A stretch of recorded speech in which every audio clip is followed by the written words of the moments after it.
Hi students, कैसे हैं आप सब लोग। उम्मीद करता हूं कि आप सब लोग बहुत बढ़िया होंगे। तो स्टूडेंट्स, आज आप लोगों के लिए दो बड़े ही प्यारे से क्वेश्चंस लेके आऊं फैक्टराइजेशन से। इसमें हम लोगों को दो एक्सप्रेशंस दे रखे हैं जिनको कि हम लोगों को फैक्टराइज करना है। ठीक है, तो चलिए शुरू करते हैं। भाई, हम लोगों को जो फर्स्ट एक्सप्रेशन दे रखी है, एक बार उस एक्सप्रेशन को लिखें। तो हम लोगों को दिया है 16 ब्रैकेट में 2x माइनस वन और इसका whole square minus 25z square. Correct है। अब हम लोगों को जब किसी भी एक्सप्रेशन को फैक्टराइज करना होता है तो फैक्टराइजेशन का सबसे पहला रूल होता है take common if there is anything.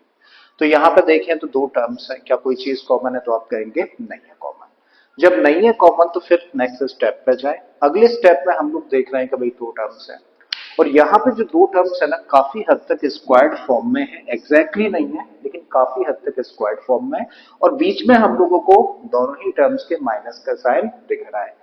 तो काफी सारी उम्मीदें बन जाती है इस बात की कि ऐसे क्वेश्चंस को ए स्क्वायर माइनस बी स्क्वायर वाली आइडेंटिटी से सॉल्व किया जा सके। ठीक है, तो चलिए करने की कोशिश करते हैं। पहले इसको हम लोग ए स्क्वायर माइनस बी स्क्वायर की एग्जैक्ट फॉर्म में लेकर आते हैं। भाई, हम लोगों को ये टर्म चाहिए कैसी फॉर्म में? ये टर्म चाहिए ए स्क्वायर जैसी फॉर्म में, माइनस का साइन रखेंगे हम लोग। और ये वाला टर्म चाहिए हम लोगों को बी स्क्वायर जैसी फॉर्म में। मतलब यहाँ पे नीचे कुछ भी नंबर उसका होल स्क्वायर, यहाँ नीचे कुछ भी नंबर और उसका होल स्क्वायर। तो एग्जैक्टली ऐसी फॉर्म लेके आनी है। ठीक है, तो कैसे लेके आ सकते हैं? देखो, 16 होता है स्क्वायर किसका? 4 का।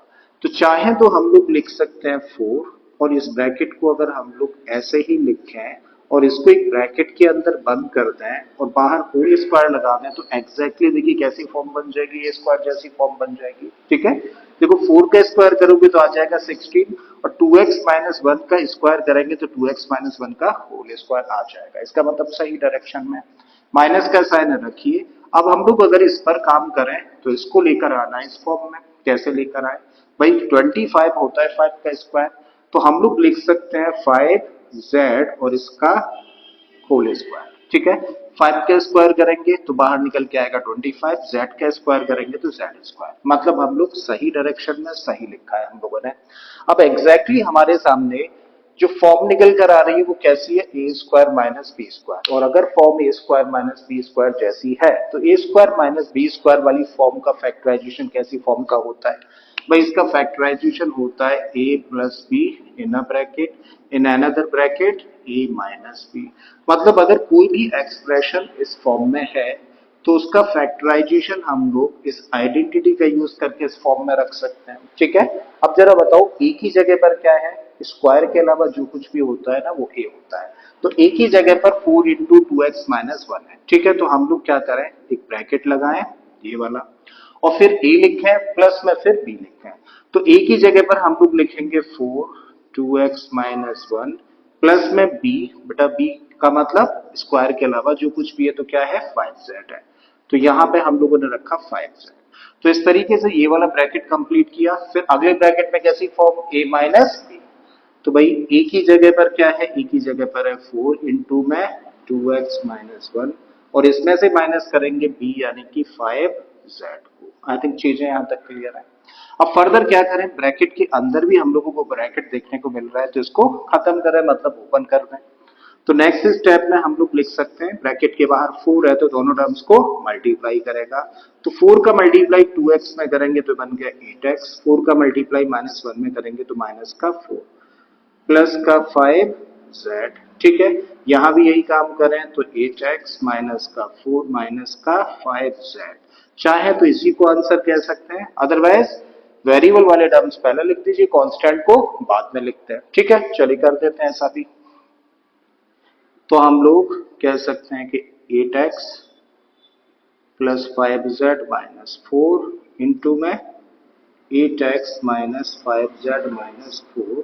हम लोगों ने इस एक्सप्रेशन को फैक्टराइज कर दिया, मतलब यही इसका आंसर हुआ।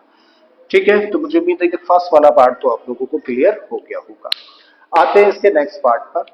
तो यहाँ पर जो अब हम लोगों को एक्सप्रेशन दे रखी है उसमें हम लोगों को दिया है 4a स्क्वायर माइनस का 9 बी स्क्वायर माइनस का 2a माइनस का 3b है और इसको करना है फैक्टराइज। तो पहला रूल, अगर कुछ भी चीज कॉमन है सारे के सारे टर्म्स में तो कॉमन लो। तो भाई सारे टर्म्स में हम लोग देखें तो कोई भी चीज कॉमन है नहीं है।